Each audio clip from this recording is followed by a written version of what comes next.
I have a job for you. Jeez, it's not another arc, is it? No, not again. This time I need a full-scale home renovation. Noah Construction and Builders is your design and build partner. We do it all, from additions and dormers to full-scale renovations. Schedule your no-cost design consultation today. Visit us online at noahconstruction-builders.com. Noah Construction and Builders. Through dreams we design, with vision we build. Welcome to MuscleSport Media Live on WGBB Radio 95.9 FM, 1240 AM on your dial, Long Island's oldest radio station. I am your co-host, Joe Pietaro. Across from me wearing his New York Knickerbocker t-shirt, Anthony Tuminello, and of course, in the booth, Trevor, the man that makes this all happen. Anthony, what's up, pal? How you doing, my man? I can't hear. Trev, I can't hear on this one. You can't hear? No. Hold on. Anyway, can you hear me? I can hear you. Good, yeah. I can hear you fine. That's all right. As long as you can hear me. I can hear you fine. Yes. The audience can hear you. Also, how is everybody? Go ahead. Noah Construction-Builders.com. You heard that commercial at the beginning. You hear it again at the end. Check them out. And no job too big nor small, Anthony, for Noah Construction. Always. Builders.com. So you are wearing a New York Knickerbocker t-shirt. Say it loud. Tonight we are going to talk a little bit about the basketball team that calls Madison Square Garden the world's greatest arena home. The playoffs are starting tomorrow with the play-in games, with the new NBA rules the past few years with the play 9 and 10. I love it. How do you like that? I'm not a big fan of it. Some people don't like it. I love it. I think the playoffs should be less and less. I think they keep adding playoff teams, and I know why, of course. Yeah. I mean, there's many reasons why, and if the Knicks were in the play-in, I'd like it. But listen, to me, it makes things incredibly exciting. And the other thing is, I think it should be that way. As far as the ninth, they should play 2 games. Let them earn the playoff spot. But let them earn the regular season. I mean. So 20 teams out of the NBA are in the playoffs, for both conferences. I think that's just too many. That's just my opinion. But it doesn't matter because the Knicks are the 2nd seed in the Eastern Conference this year, which is really important. I know their first round opponent. We're going to get to that, obviously. Right. Either team is going to be a tough series. Correct. So it might have almost been a blessing in disguise if they maybe didn't finish in 2, finished in maybe 3 or 4, but I say go for the best record you can, and you're avoiding. I mean, obviously Boston is the expected to win it all this year, best record in the NBA. Right. So anytime you can avoid playing that first seeded team and having to go on the road, you're hoping there's an upset. So now you got home court advantage. It's the road. You always have to try to finish as high as you can. So the Knicks finishing in the 2nd seed, fantastic for them. Fantastic is the first word, but the second word is unbelievable because it's not just about that they played hard. I think it's bad juju to throw a game, in my opinion. And this just kind of set the precedent for the playoffs because that was a tough game against Chicago yesterday. Yeah, overtime. And again, 120 to 119. That was, in my opinion, that's a playoff game right there. Yeah. You know what I'm saying? So you got to even watch out for the Bulls and the Sixers. If Embiid is good, obviously that's he's the guy. That's a team that would have finished a lot higher if Embiid was healthy all year. Oh, correct. But but what I'm saying is, if they would have thrown Boston's a different story. I can understand them not playing their guys. Listen, they're the 1 seed. But you got to understand something too. It's about momentum, and momentum is on the Knicks side right now. Mm-hmm. And if they would have lost the game yesterday, they played so hard that it just, to me, that really just set the precedent for the playoffs. And again, I'm very optimistic. This year, I must say, you've been high on them all year, though. It's not just last minute. I have been high on them all year. Because of last year, because of what Brunson showed me last year, is that he is the guy, regardless what everyone says, regardless of what Becky said and all these people, he is the guy. Now, did anyone expect it? No. I didn't even expect it. What he proved last year and then how he accelerated that this year, I've never seen a player like him, I must say. I've never seen a player like him. I've seen Iverson. He's fast, he's this, he's that. But as far as footwork, Joey, as far as snakiness, as far as like rhythmic, I've never seen a point guard this deceptive on the way he can score the ball, lead the team, and be that general. The Knicks have never had, well, I've never seen it. The Knicks have had it with Clyde Frazier, but we have never had a floor general like this, in my opinion. And besides that, and here's the biggest thing, Joey, this is Villanova. This is Villanova. The camaraderie on this team is special between him, Devo, and Josh Hart, and his father, and Tibbs. It's just, honestly, this is something so special, and I don't want to take this for granted with this team, because as Trevor, as every Knick fan, we have been waiting for this for way too long. Even with the Melo in the early, 2010s, I never had this feeling of that I am not afraid of anybody because we can stay competitive. Yeah. But it's also a little bit of magic. I feel that this is a magical combination. The Nova thing has so much to do with it because don't forget, they were champions all together in college. And in the biggest tournament in the world, they were champions. Josh Hart, Devo, no one expected Devo. He elevated his game. No one expected Fantastic ain't the word. But again, listen, I'm very excited. I haven't been this excited for this team since the late 90s. You know what I mean? And I think it's magical. But we've never had this type. We've never had a floor general like this. We've never had that guy that nobody thought could do this. And you know me, as far as a lot of other people, you know me, I love the underdog story. And this is a classic underdog story with Jalen Brunson. Second round pick. No one gave him the time of day. Everyone thought that they overpaid him. And kudos to Leon Rose, because he had the vision. He saw it. He strategically put this team together. And we're not done. We're going to get another superstar player within the next year or so. I mean, I'm very happy as a Knicks fan. I know we were talking in the gym this morning. Yeah. I wish they were at full strength. I know you were saying they could win without Julius Randle. You think they're better almost? I have to disagree with you. I don't mean to interrupt you. Go ahead. No, but I'm just saying I'd like to see them at full strength now that they're in the postseason. I know that they haven't missed a beat, maybe even picked up the pace a little bit.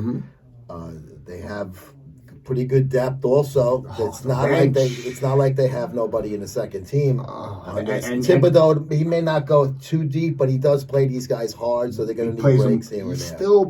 That's the only if there's a downside to Tibbs, is he plays people. I mean, Devo and Josh Hart played the whole game yesterday, if I'm not mistaken.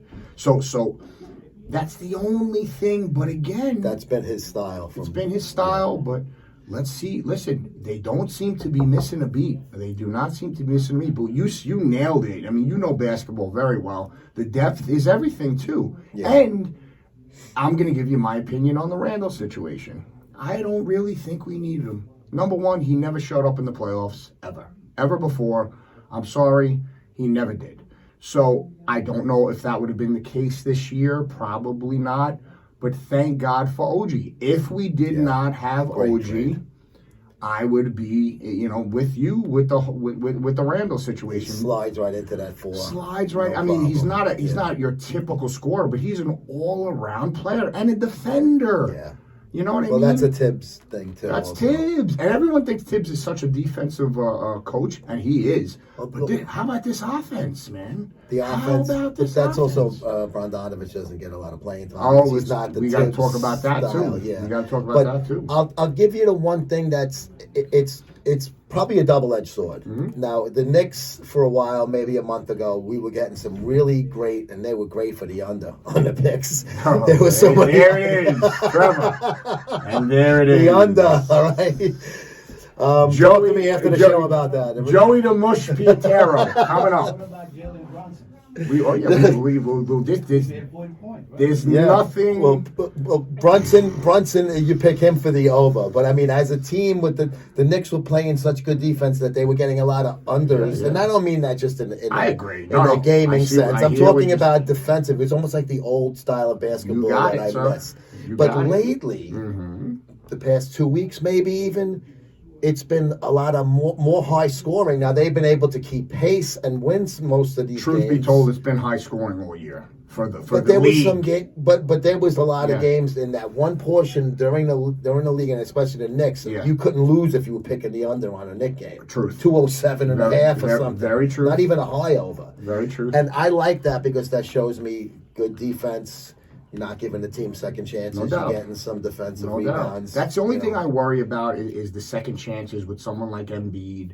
And again, but you look at Josh Hart. The guy's 6'7". He's under 6'7". Mm-hmm. He rebounds like an 8-foot tall, agile maniac. You know what I'm saying? Player coming. A backcourt player that can yeah. rebound like that. I mean, that's almost unheard of that he does that. But I agree with you with that. But first of all, and again, I'm not one to get on the refs, but they let them play, but sometimes they let them play too much, and it never seems to be in the Knicks' favor when they do that. That's why everyone's been, every game has been very high scoring. Besides the fact that the three ball is in the past since Curry, the three ball has been the dominant shot. You know what I mean? Yeah. But Joey, like I said, I am just over the moon. Ain't the word with this team. Because, again, it's an underdog story. Like, Jalen Brunson, that's an underdog. There's nothing. You know me. I'm a John Starks maniac. He was my guy. He was everyone's guy. Can't get more underdog. You can't get more underdog than that guy. CBA. Right? CBI, bagging groceries. Just got arrested. Only is on that team, and we talked about this. He only made that team because he got hurt. His knee went out because he went to dunk on Patrick Ewing, and they couldn't cut him because he was on the IR. I mean, come on. And then he went 6-man, and then he becomes a starter, and he was an all-star before that. Yeah, no, he was a great story. But again, Joey, we never had a floor general like this guy. Even on the '94 team, their point guard situation. Well, that was Derek Harper. Yeah, you had the veteran. I mean, like it was a different style. You brought this veteran in to be a point he guard. fit perfectly on Captain that team. Derek Harper. I love the intros that he was Patrick from Georgetown. But we never had the floor. He was perfect on that team because we had everything else on that team. We had the superstar, shooting guard, the defensive, and the four was just, oh my God. Think about Charles that for and me. Oakley and Mason. And then you had Mason after that. I mean, it just, they always had that. I mean, that's why they had the handshake rule. They called it the Knick rule. That after that was bully championship, basketball. finals after. You know the best part about that is how Pat Riley was Mr. LA and Mr. Offense and Showtime and blah, blah, blah. And then he comes to the Knicks and he is captain, great defense. We're going to bully you until you cry. New York Knicks basketball. And it shows you how good of a coach he is. Because the West and the East back then couldn't have been different. Couldn't have been more different. It was completely opposite basketball styles. And he was able to acclimate and use those guys he had and change the whole way he coached. The whole dynamic and the way he coached. And don't forget, that's what he's a New Yorker. He's from Schenectady. I was just up in Schenectady. What a crap hole that is. Anyway, but and he changed. He said, look, here's our strengths, and we're going to be the baddest, meanest, most lethal. And they were, man. And it was the conference then. You had the Bad Boys, and you had the Bulls. Forget it, right? And the Pacers. The Pacers almost did mirror us, though. That's why that was such a... That was such a there's nothing better. But now I'll be honest with you.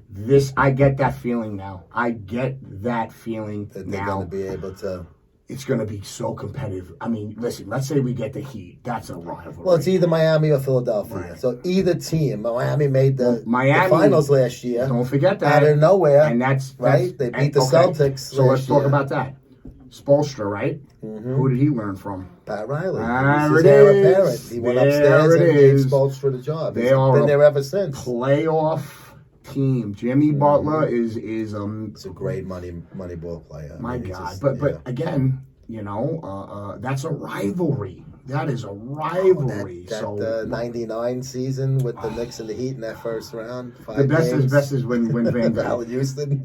when Van Hanging on. Gundy was hanging on Morning's leg. Alonzo Oh boy, this is the basketball I'm talking about. That was amazing though, because they had all the suspensions. Oh, yeah, it was right. great. That was just and then that overtime game Oh. with Houston on Sunday afternoon game, and they won Game 5 in Miami to move on. Then you got the 4-point play. The Garden. Oh, LJ, yeah. He shook. That was the against Garden. Indiana. That's yeah. right. The Oh, 4-point play.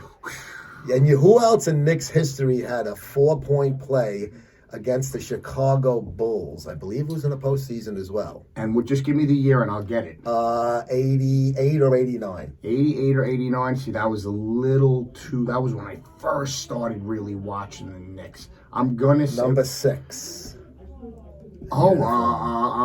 Great 3-point shooter. I can't think about it. I mean, it wasn't Bernard King. He was gone at that point. No, King was gone. Want me to tell you? Yeah, give me Trent Tucker. I knew you were gonna say Trent Tucker. Trent Tucker. I heard that. I was listening to that game while I was working on the I car knew radio. it. And you know what other game I listened to on the knew car it. radio? The Charles Smith unable to put Oh, that he is I heard a some disgrace. great games in the car working. Good night. Talk about heartbreaking. That My was a tough God. one. That was the window of opportunity without Michael Jordan. No doubt. Yeah. And we the 90. But okay, we talked about this today. Now here's the crazy part about 94. Right, 30 years ago. Oh, Both I feel old. I'll tell you how old I was 30 years ago. You'll feel really old. So I was 15.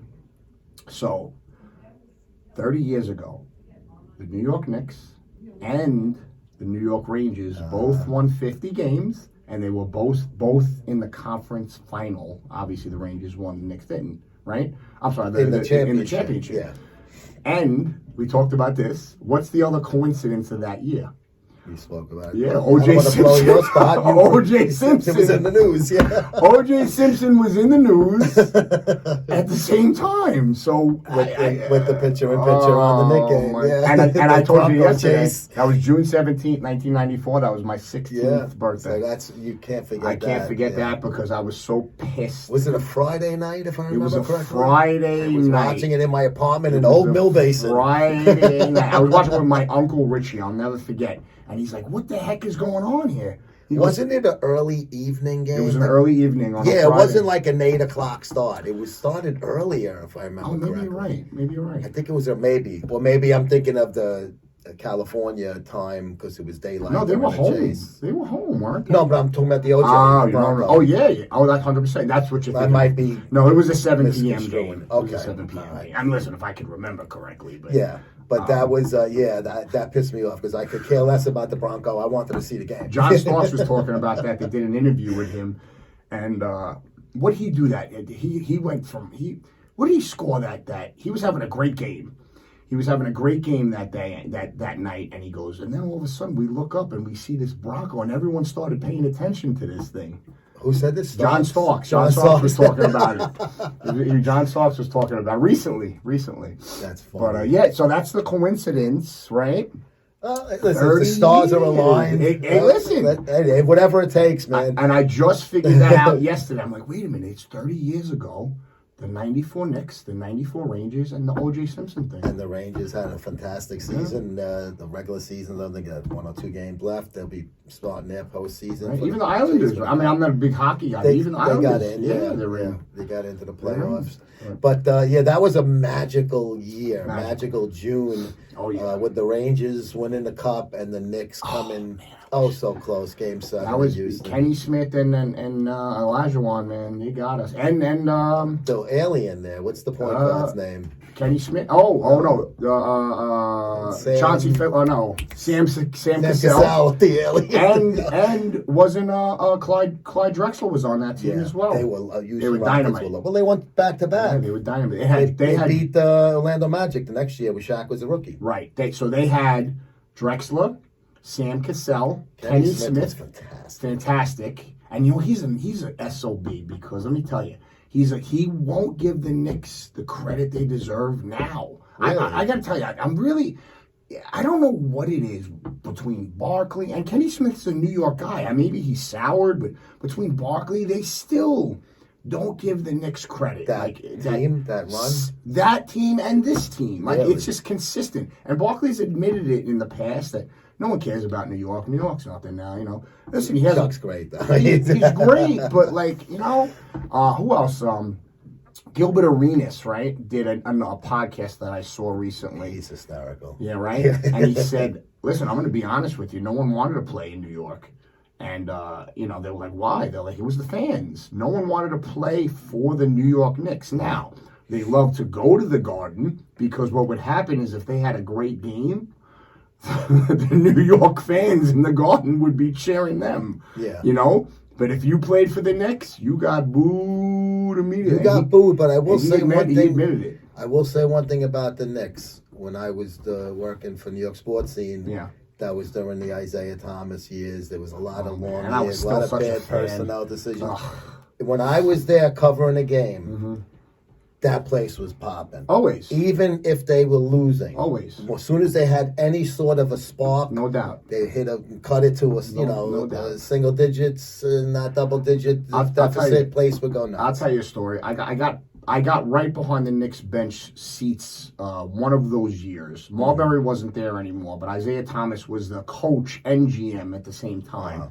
So I'm sitting there, and the Knicks are losing terrible. And Isaiah Thomas turns to me, and I'm right behind him at this point. He goes, this has got to be the dumbest effing team I've ever coached in my life. And I couldn't believe that he goes, and he was turned right to me and said that because he couldn't believe how bad they were playing. So I kind of liked them after that. Yeah, that's kind of cool. Yeah, it was cool. He did literally turn right to me. Because this was a guy who was... You talk about floor general. It was Isaiah Thomas. Bro. He was Indiana, man. That's Indiana. He was just an amazing ball player with that Pistons team, the Bad Boys team. What a terrible GM. He wasn't a good GM, but hey, listen, Phil Jackson wasn't a good GM. I was going to say, for the Knicks. Who's worse, him or Phil Jackson? I give Phil Jackson. Well, Phil wasn't there as long. Isaiah made. He traded too many firsts. Yeah. Brought in guys that didn't work out. So those you never know how those affect you for so many years. No, absolutely. And then we got the spark when Melo. First of all, before Melo was got great there, when he got there. He was, but that was a great team that we gave. And don't forget that was a team built around Mike. What's the coach's name? The defensive guy. No, he was an offensive coach. He was the Suns coach. He had Gallinari on that team. The Italian guy? D'Antoni. Mike D'Antoni, Mike D'Antoni, that team. Yes, he was the offensive guy from the Western Conference. Right. He was with the Phoenix or Utah or something. And he won a championship with Phoenix. Yeah. So he had Stoudemire. He had a lot of good players. And then they traded. If you remember that season, that was 2010. If you remember that season, they were really doing good. And then, when they got Melo, they changed the whole offense because Melo was an isolation player. Yes. They couldn't run and gun. And then, But this was the problem with the Knicks. Yeah. Bringing in Amari Stoudemire, where they only did it because they were chasing LeBron. And they thought that would attract LeBron. They traded David Lee, who was a double-double guy every night. That's correct. Right? Yeah, but he didn't do much after Stoudemire is a better player, don't get me wrong. Yeah, he was hurt at that time. But they brought in Stoudemire, and they did it to try to attract LeBron James. Now LeBron James goes to the Heat. We know what happens there. Now the Knicks make the Melo trade. Then they bring in Phil Jackson. All of these things happen as a result of the Stoudemire trade when Donnie Walsh from Indiana, who did a great job But the one mistake he made was thinking bringing in Stoudemire was going to bring in. You can't chase a player. He either wants to play for your team or he doesn't. Well, he thought that would Melo as well, and again, but the problem is they changed the whole dynamic of D'Antoni's offense. It was isolation. It was running. His offense was run and gun, pass 3 times, shoot the ball. 4 passes. Boom. You're right, exactly. That was it. Boom, boom, boom, run down, boom, and that was the whole and thing. Melo was a slow. I'm going to isolate. I mean, phenomenal. One of the best scorers in history.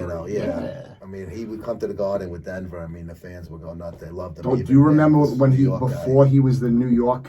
He was on Denver, right? Yeah. They played the Knicks the year before that. Remember the brawl? The fight, with Jared Jeffries. Yeah. And I gotta say, Jared Jeffries chased Melo and Melo ran. Melo ran like a little. I like Jared Jeffrey. He was a good role player. He was a good player. I mean, again, but listen, that's what we had. We had a little bit to root for. We had very little to root for, and then. Hey, listen, man. We got to wrap it up, but we're on the the cusp of finding out who they're going to play moving forward. I mean, I think they go far in the playoffs. I hope they go all the way, but. We'll see what happens. Boston's going to be a tough out. My goal is the Eastern Conference championship. That's the goal. And I'll be honest with you. I'm sorry because I know if Jimmy's listening, I know he's a big Boston guy. Oh, he's a big boy. I'm not afraid of the Celtics right now. You can't be afraid. I'm not afraid of them. You can't be afraid of any team at this level. No doubt. Well, that's it. What's going to do it for us, guys. We won't be here next week, so there'll be a replay of this show next Monday night, 7:30. Go to MuscleSportMag.com, and we will see you guys in 2 weeks back on MuscleSport Media Live. Go Knicks! Go New York. Noah, I have a job for you. Jeez, it's not another arc, is it?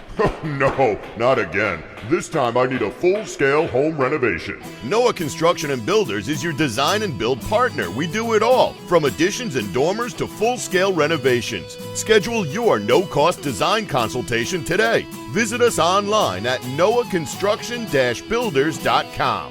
Noah Construction and Builders. Through dreams we design, with vision we build.